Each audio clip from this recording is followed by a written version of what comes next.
ये जो आप देख रहे हैं विश्व का सबसे बड़ा मटका है। इसमें 2 टैंकर पानी आ जाता है। शांति रूप दुर्ग चामुंडा, सप्त मातृका, नवग्रह, तीर्थंकर और की प्रतिमाएं यहाँ पर संग्रहित हैं। यह संग्रहालय प्रतिहार काल की कलाकृतियों के लिए विश्वविख्यात है। कन्नौज संग्रहालय समिति ने 25 फरवरी 1975 को कन्नौज में एक संग्रहालय की स्थापना की।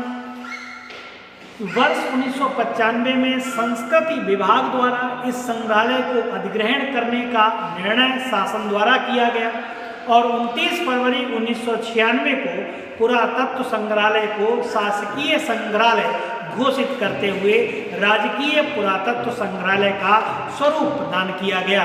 कन्नौज संग्रहालय का नवीन भवन बनकर तैयार हो गया है, जिसमें संग्रहालय का संचालन किया जा रहा है। कन्नौज के जिसमें संग्रहालय का संचालन किया जा रहा है। इसके अलावा आप देखेंगे कन्नौज के पुरातात्विक संग्रहालय में कई प्रकार की मिट्टी की प्रतिमाएं भी हैं। इसके अलावा जो प्राचीन काल से कन्नौज मथुरा, काशी और कौशाम्बी जैसे कला और संस्कृति के लिए प्रसिद्ध हैं। यहाँ आप देख रहे हैं ये जो डांसिंग गणेशा है, लॉर्ड गणेशा नृत्य करते हुए 9वीं शताब्दी ईस्वी का चित्र है, या कह सकते हैं आप देख रहे हैं। यहाँ आप देख रहे हैं ये जो आप देख रहे हैं ये हड्डी से निर्मित औजार 2वीं शताब्दी ईसा पूर्व, 3री शताब्दी ईसा पूर्व कन्नौज में आपको देखने को मिलेगा। इसके अलावा आप देखेंगे यहाँ पर मनके जो कह सकते हैं टेराकोटा बीड्स हैं from various periods of Kannauj. विभिन्न कालों से प्राप्त मृगमय मनके भी आप देख सकते हैं यहाँ पर। ये जो आप देख रहे हैं लॉर्ड शिवा चतुर्मुखी शिवलिंग आप देखेंगे। ये चतुर्मुखी शिवलिंग आपको 4 हेड शिवा लिंग है, शिवलिंग है। यहाँ आप देखते हैं चारों तरफ कह सकते हैं ये चतुर्मुखी शिवलिंग है। इसके अलावा आप देखेंगे कई जो है कलाकृतियाँ जाली देख रहे हैं आप। यहाँ पर क्या है इस तरीके से हमारी दीवारों को सजाया जाता था। ये आप देख रहे हैं चामुंडा देवी को, चतुर्मुखी ब्रह्मा जी को। इसके अलावा आप देखेंगे यहाँ का जो जिसमें क्या है कन्नौज पुरातात्विक संग्रहालय जो है कई प्रकार की मिट्टी की प्रतिमाएं जो कि प्राचीन काल में कन्नौज, मथुरा, काशी, कौशाम्बी और कला द्वारा संस्कृति के लिए प्रसिद्ध थी। मौर्य युग से यह पूरी तरह विकसित इलाका था। यहाँ मिले मिट्टी के मॉडल से पता चलता है कि यह प्राचीन समय का एक बहुत ही प्रगतिशील जिला था। यहाँ तक कि ऐतिहासिक कह सकते हैं चीनी आगंतुक जो है वेनसांग, उन्होंने भी भारत की अपनी यात्रा के दौरान इस जिले की प्रशंसा की है, क्योंकि ये गंगा नदी और यमुना नदी के दोआब पर स्थित है और इसलिए इसकी ऐतिहासिक महत्व भी और कह सकते हैं संपन्नता से भी ये कह सकते हैं विकसित जिला है। कन्नौज में आपको टेराकोटा सील और sealing 9th century AD to 5th century AD, Kannauj में मृगमय मोहर मुद्रण 9वीं शताब्दी और 5वीं शताब्दी कन्नौज में आपको देखने को मिलेंगी। ये टेराकोटा है और इसके अलावा आप देख रहे हैं यहाँ पर ये टेराकोटा सील हैं जो राजाओं के समय मुद्राएं चलती थी, मोहर मुद्रण चलता था जो कि 9वीं शताब्दी से लेकर और कह सकते हैं 5वीं शताब्दी तक का है, यहाँ आप देख सकते हैं। और इसके अलावा आप देख रहे हैं यहाँ उमा महेश्वर कह सकते हैं 7वीं शताब्दी और 7th सेंचुरी AD में कन्नौज में ये उमा महेश्वरी आप देख रहे हैं। एक तरफ भगवान शिव हैं, एक तरफ पार्वती जी हैं, बीच में गणेश जी खड़े हुए हैं और कार्तिकेय बैठे हुए हैं। यहाँ आप देख रहे हैं महिषासुर मर्दनी और इसके सामने कार्तिकेय जी हैं जो कि खड़े हुए हैं और इसके अलावा हमारे चतुर्मुखी गणेश जी हैं और सूर्य परिवार आप देख रहे हैं, सूर्य परिवार के दर्शन कर रहे हैं। और ये द्वार साख है जो डोर जैम्ब लगाते थे वो 11वीं शताब्दी का है और चतुर्मुखी ब्रह्मा जी। इसके अलावा आप देख रहे हैं चामुंडा देवी हैं और ये आप जो देख रहे हैं चतुर्मुखी विष्णु हैं, वामन अवतार हैं और इसके 12 अवतार हैं जो पृथ्वी को उठाए हुए हैं। इसके अलावा आप सप्त मातृका की बात हम कर रहे थे, सप्त मातृका हैं। और ये आप देख रहे हैं कुबेर, भगवान कुबेर हैं, 10वीं शताब्दी से ईसा पूर्व की दिखाया गया है। तीर्थंकर महाराज हैं, तीर्थंकर जी हैं, जैन तीर्थंकर हैं। इसके अलावा आप देख रहे हैं तीर्थंकर देव की मूर्ति है, और ऋषभनाथ हैं, यहाँ पर ऋषभनाथ जी की मूर्ति है, और तीर्थंकर देव जो हैं बैठे हुए हैं। देख रहे हैं आप, गिलहरी बनी हुई है ये चित्र में, आप देखिए गिलहरी को भी। ये दर्पण है, दर्पण देखती हुई स्त्री है, महिला है। देखिए दर्पण को देख रही हैं, शीशे को देख रही हैं, अपनी चेहरे को देख रही हैं, फीमेल विद मिरर।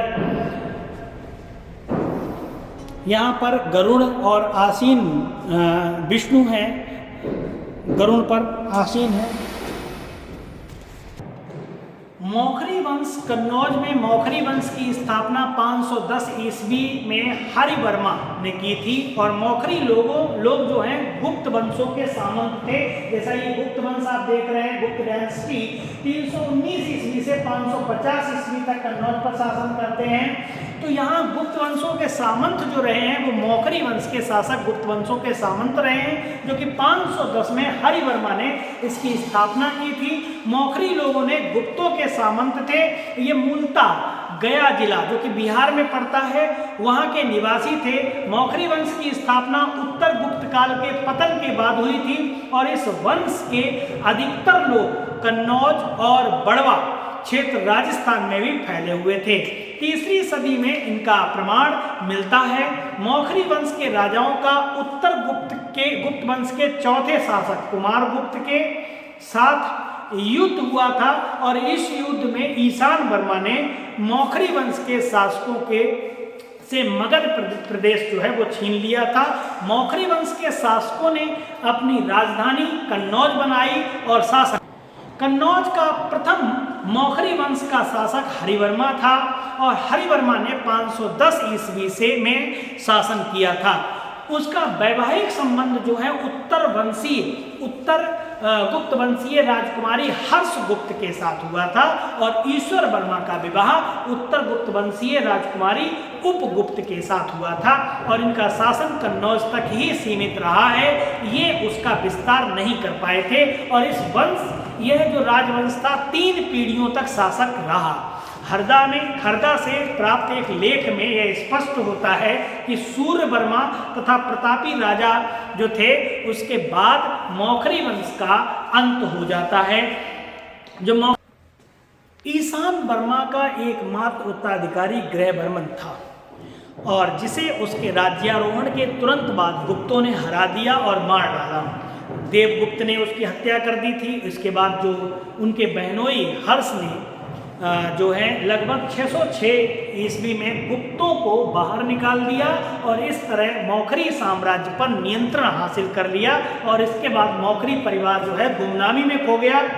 वहीं पर अब वर्धन वंशावली आएगी, जिनको हम पुष्यभूति कहते हैं, जो कि थानेश्वर हरियाणा के थे। विशेषकर पुष्यभूति नरवर्धन, राज्यवर्धन, आदित्यवर्धन और प्रभाकर वर्धन। प्रभाकर वर्धन ने 600 से लेके 605 ईस्वी तक शासन किया। इसके बाद राज्यवर्धन आते हैं। राज्यवर्धन क्योंकि प्रभाकर वर्धन के सबसे बड़े पुत्र थे। उसके बाद राजश्री हैं। राजश्री का विवाह होता है गृहवर्मन के साथ में, जो कि मौखरी वंश के शासक हैं। हर्षवर्धन सबसे छोटे हैं। और यहाँ पर क्या होता है, 606 में बंगाल के शासक शशांक द्वारा राज्यवर्धन का वध कर दिया जाता है, और गौड़ साम्राज्य जो है के शशांक जो हैं, क्योंकि किन परिस्थितियों में हर्षवर्धन ने कन्नौज की सत्ता को संभाला था, वो क्योंकि राज्यवर्धन उनके बड़े भाई थे, उनकी हत्या गौड़ वंश के शशांक धोखे से कर देता है। क्योंकि देवगुप्त जो है उसने उनके बहनोई कह सकते हैं, उनके जो बहनोई थे ग्रहवर्मन की हत्या कर देता है देवगुप्त। तो देवगुप्त के साथ में बंगाल का शासक जो गौड़ वंशीय था, वो मिलकर राज्यवर्धन की हत्या कर देता है। उसके बाद राजश्री जो होती हैं, वो अपने पति के गम में कह सकते हैं सती होने जा रही थी, तो यहाँ पर भांडी नामक एक व्यक्ति थे, बौद्ध भिक्षु थे, उनकी मदद से हर्षवर्धन जो है वो राजश्री को विंध्याचल के जंगलों से खोजते हैं और उसके बाद बहन और भाई मिलकर कन्नौज की सत्ता को संभालते हैं। मालवा के उत्तर गुप्त शासक देवगुप्त ने कन्नौज पर जब हमला किया था तो ग्रहवर्मन की हत्या उसने की थी। राजवर्धन ने उसका बदला लिया, लेकिन राजवर्धन मारे जाते हैं। इसके बाद हर्षवर्धन को कन्नौज की कमान संभालनी पड़ती है। इस तरीके से हमने वर्धन वंशावली के बारे में पहले ही बात कर चुके हैं, तो इस विषय में हमने काफ़ी बातें आपको बताई। अब की बात चल रही थी